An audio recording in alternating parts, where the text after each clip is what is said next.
Foden cleared the danger, but there's still a threat through the Springbok, the former Springbok, Gcobani, Bobo. I love rugby. I lived it. I still do. Okay.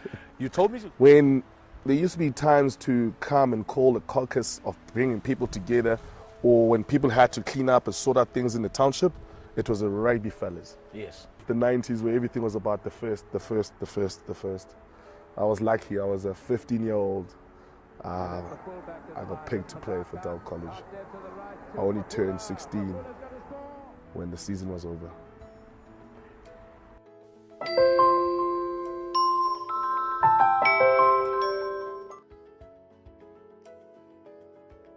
Bobo, welcome to Grit Sports. Welcome to Behind the Career. That is probably the most whitest way you've ever been welcomed by a black guy. Bobo, why you call me Bobo? I'm kidding, bro. Thanks a lot. It's my pleasure, and bro, this is what it's all about: hanging out and making sure that we control this narrative. So I was born Ezwelicha, King Williamstown, Zone 4. The doctor that caught me, Dr. Ndaki, is on 1. I was when I was 9 months. Before Kotolam was not closing in, so my cranium was not working to shut up. My grandmother was a midwife, so my parents moved me to Gcobani in the Eastern Cape. So when I was 9 months, grew up with my grandparents. Background to my grandparents, Methodist church priest and a priestess. So I grew up in that mindset and mantra of Sundays, church, and 7 colors. Yeah, like most, and it was beautiful, man. I mean, childish home. The most beautiful, loving family. My grandmother, I was her favorite.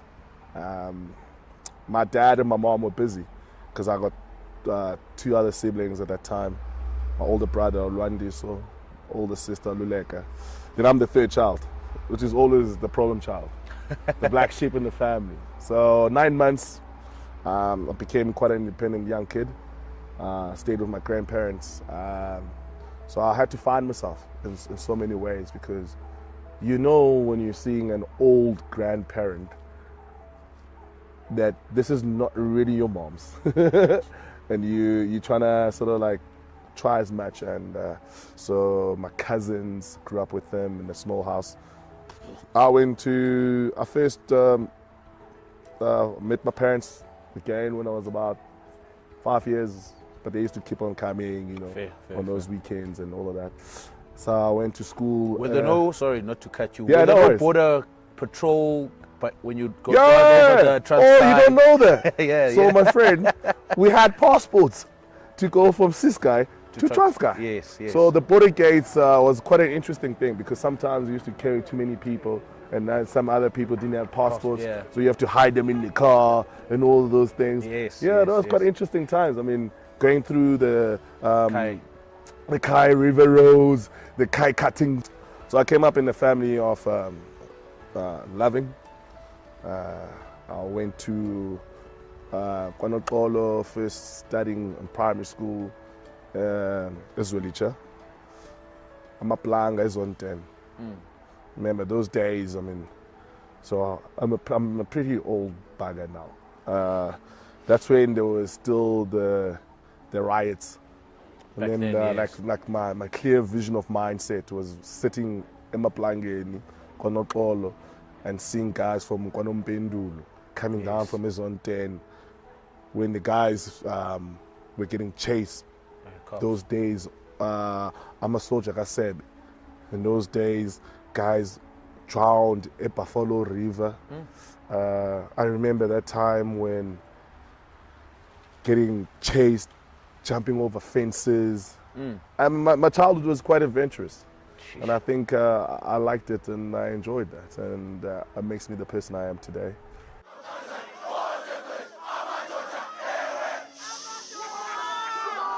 My dad was a massive Dal College fan.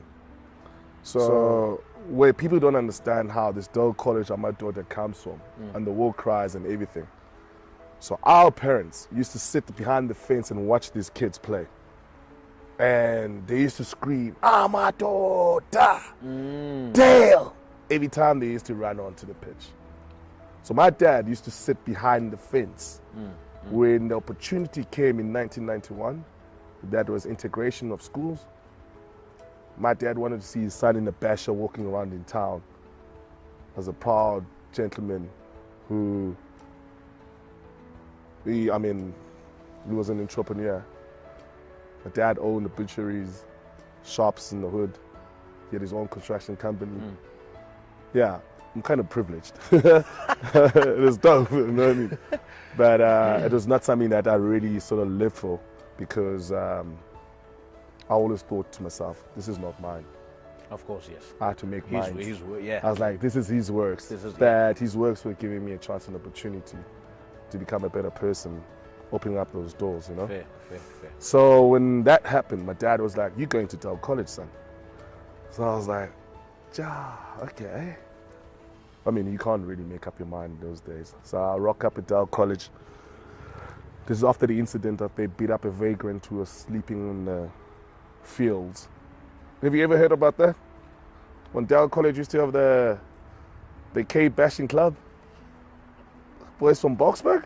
Yeah, man. Something similar. So we come into that school. No, they were from Boksburg, the boys. Oh. So, I mean, Dell College those days, if you think about it, when the boys were naughty up here in Joburg, they used to put them in the train to take them to the Eastern Cape so they can be schooled in a small town, so that they can't be these naughty boys who go in the streets and try to kill themselves. Fair. I hear you. Part of that vibe. So intimidating. Getting there in 1992, going to that school, the transition was hard for me. I won't lie. I mean, we could barely sort of put a few sentences together. I remember the other time when I had to go for an interview. For an interview? Pal, we can afford to get in here. Come on, I don't need an interview. I just need to pay. So went for the interview. I was speaking to the headmaster and all of that, Mr. Andrews, who became very fond of my name to call it out, which is why you call me Bobo. It's because of that guy. Because every time I played first team and he used to call number 7, everyone used to just wait for that Bobo. So I know the guy went to Dell College when he calls me that crap. But yeah, so we get in there. It was difficult. I mean, I think the first year, the whole thing of speaking English, I mean, I was in those schools where the first month of the school term was orientation week. Yes. In lack of better words. Yes. It was us just getting involved. I get to Dell College. There's guys with space cases. Guys with like highlighters. I've never seen a highlighter in my life. Come on, bud. I used to lose all my books when I was young. You know what I mean? You guys got a space case and a book and everything's got highlighting out. T-Pex. And they gave us a T-Pex and they gave us homework the first day. I was like, wow, these guys are kind of serious here. So, yeah, it was a difficult transition because you had to learn the culture, had to study the first team songs, the school song. And I think that's one thing that really pushed me to rugby. Besides the fact that my dad really loved rugby. So my dad used to be a chairman of a club in Israelicha called the All Blacks in Zone 10. And my uncle was sitting on the Western Province Rugby Board until he passed away. R.I.P. His soul rest in peace. Obra Debs. Rugby is long in my lineage. I never knew about it. I think one thing that the school sort of offered us was a choice, opportunity, diversity of things we can do. Well, I never knew there was a summer and a winter sport. First team at that age. Standard 8. Wow. Because you know why? Do you know why I work so hard for it? I was tired of singing for people. And I needed my privileges to walk the other way. That is quite an achievement. I mean, there's only a few players that actually get to play first team. Yeah, from 15 A's making that transition. You know, I remember my coach, Dion Boshoff. He was the first team coach of that 93 side. Someone who I admired. He used to give me these pep talks before a game. He was saying, Bobs, they ball is our ball. 50 to 60 tackles. You know there's 60 minutes in a bloody school game. 50 to 60 tackles. I'm thinking, freaking hell, I'm even tackle my own players. So, I mean, there was those kind of people who sort of saw the potential and they saw my enthusiasm about this thing. I mean, we come from a space of people not really seeing you coming. Which is their weakness and our strength. Fair. Because I got no expectations of myself. I know myself, I do me. I couldn't care who anyone says. I just do me. Funny how that happened, because I need to put clarity to this space. Because there's a lot of rumors there's flying around. a lot of rumors Yeah. and there was a whole lot of stuff. Sam and the Ginga, best mates of mine, I mean, we signed a pact when we were like 12. Okay. Mates forever. Do you know that crap? Yeah. And you always think that this thing is kind of childish. What are you guys doing? Now I've known them since then. What is it now? 25 years. And we look out for each other.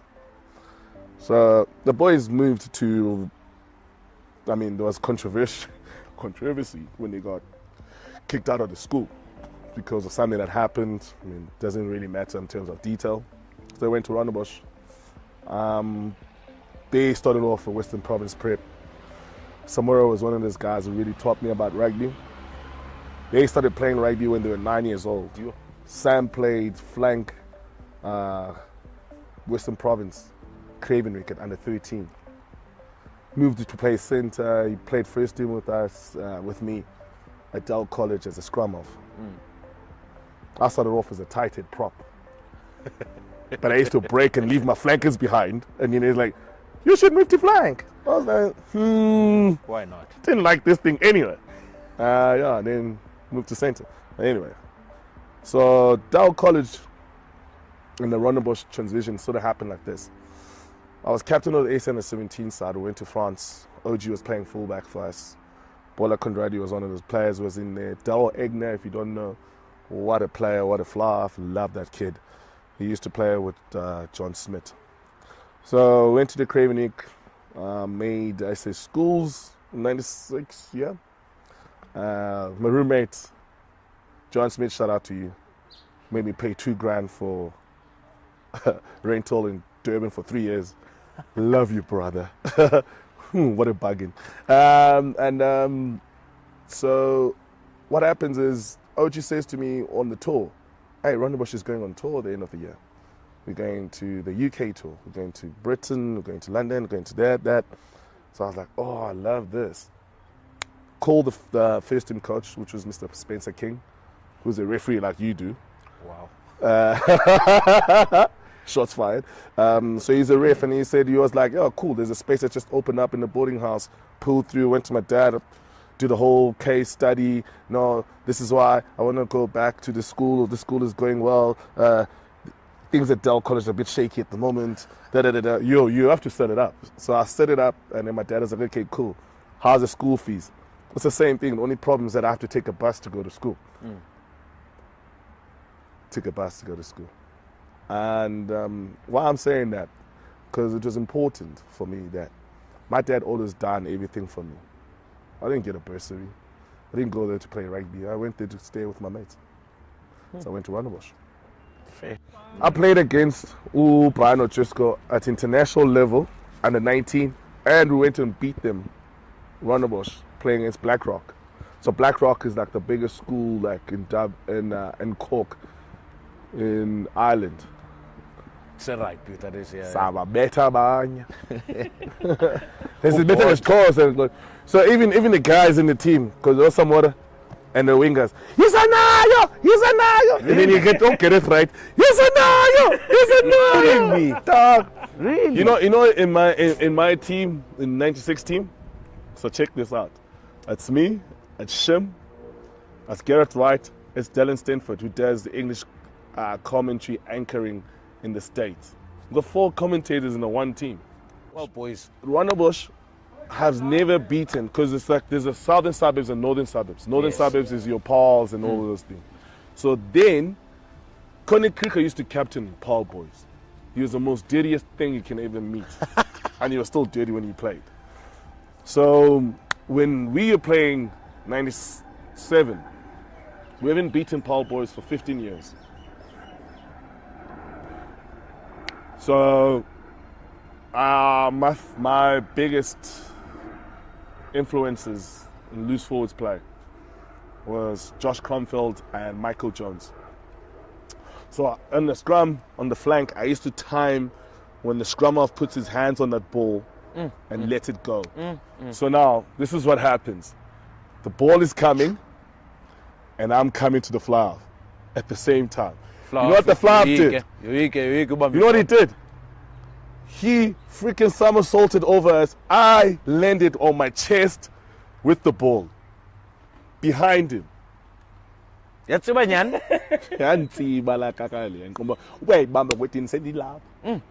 Cliffy. Yo, dude, that day I tackled the whole backline. It was the fucking dopest moment in my life. I hit the fly off. He offloaded. Center. Outside. A bit on the wing. And then Mr. King is like, definitely you guys have to buy him a beer after this game. It was good times. I'm sure.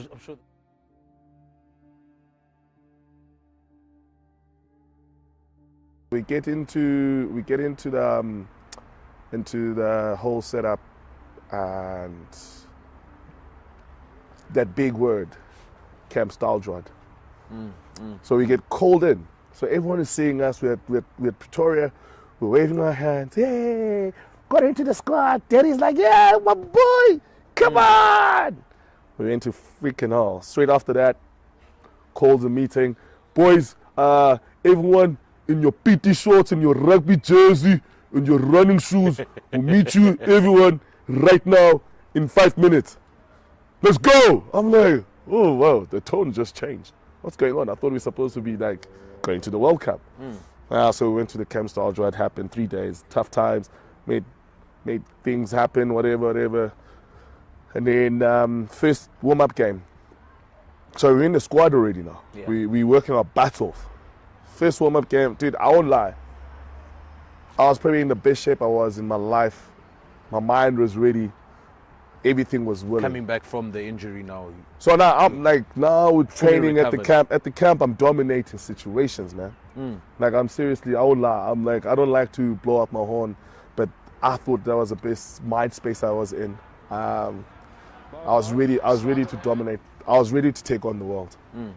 And first game, warm-up game against Free State, playing against Tsepo Coco. Shut up, Mr. Kukwadi.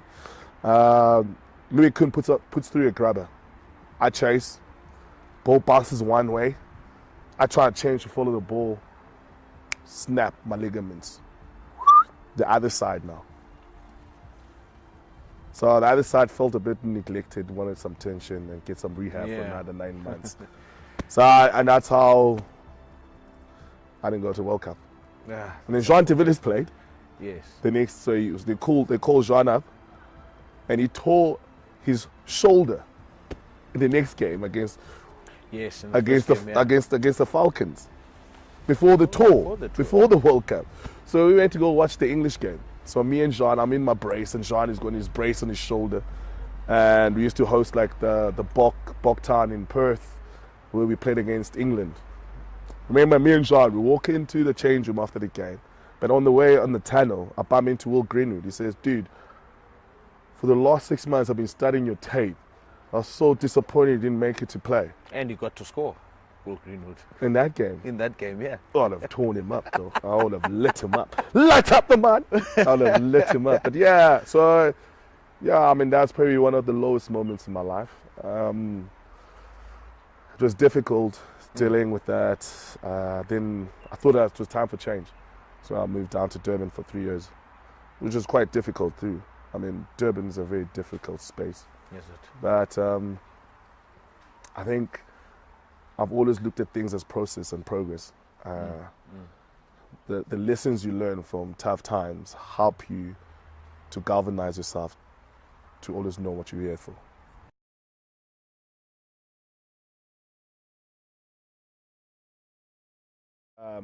Dennis Rubel, he goes on an AKA alias as Jack, who writes this book. So a guy hollers at me, he calls me up, he says, "Bubs, I've got this idea, got this concept. I want to write a rugby fictional book." So we sat around and decided that why not? Because I remember when I was at school, what was difficult for me was to have content that was interesting for me. I think I did a set work book at Dell College for 5 years. It was Friend or Foe.